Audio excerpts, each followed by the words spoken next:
Hi guys, thanks for tuning in today. My mom and I are going to make braised black pepper pork today. In Vietnamese, we call it Thịt Kho Tieu.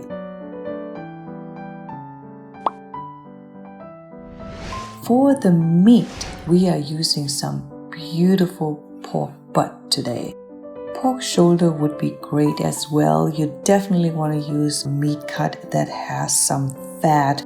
If your meat is too dry, it will definitely dry out during the braising process and it just won't taste good and the texture would be really hard.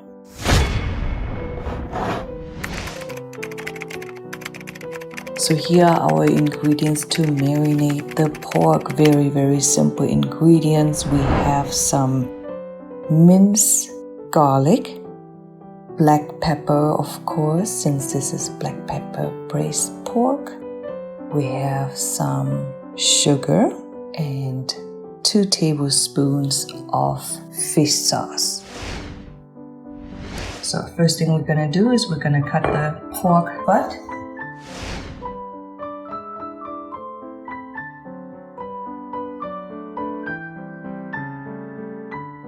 Now the pork is all cut up. My daughter Emma, she's 5 years old. She's going to help us marinate the meat. We are going to start with adding some minced garlic and then the sugar to the meat.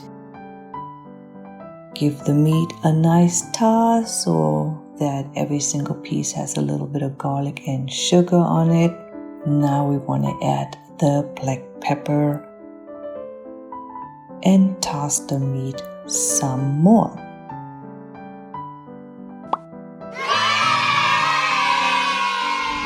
Last but not least, we will add our famous fish sauce. If you have seen multiple of my videos before, you see the trend. Almost all Vietnamese dishes are made using fish sauce in one way or another. It just makes everything taste better, what can I say? So once you have added all the ingredients, let the meat marinate for 30 minutes at least. If you have time, a few hours would be better. Once the meat has marinated, take it out of the refrigerator just to let it come to room temperature before cooking. So the first step in cooking this dish is making the caramel sauce. To do so, we are going to add 2 tablespoons of sugar to our pot and we're gonna let it melt over medium heat. Keep stirring the sugar. It melts pretty fast. And especially once it's melted, you want to keep stirring the sugar because it will burn very easily. You are looking for a beautiful amber color. Once you achieve that beautiful amber brownish golden caramel color, you want to add the meat with all of the marinade liquids and ingredients to your pot. We're using a beautiful clay pot today. For some reason, food just tastes better cooked and served in a clay pot, in my opinion. Now toss the meat thoroughly in the caramel sauce and we want to let this cook for a few minutes. Go ahead and put the lid on and cook the meat for another couple minutes. This will give the meat the chance to take on a beautiful color from the caramel sauce and it will take on the sweet taste as well.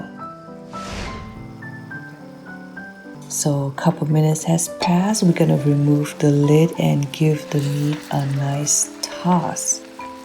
Try to get all sides of the meat to take on a beautiful color. It just looks more appetizing and the taste is going to be more even throughout. Once you've tossed it thoroughly, put the lid back on and you want to cook it again for another 2 to 3 minutes.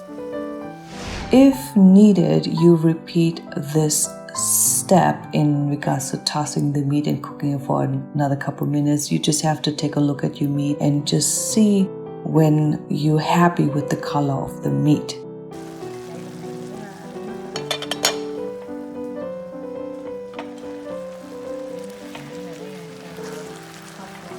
we're gonna add boiling water to our pot. Not cold water, not lukewarm water. It has to be boiling water.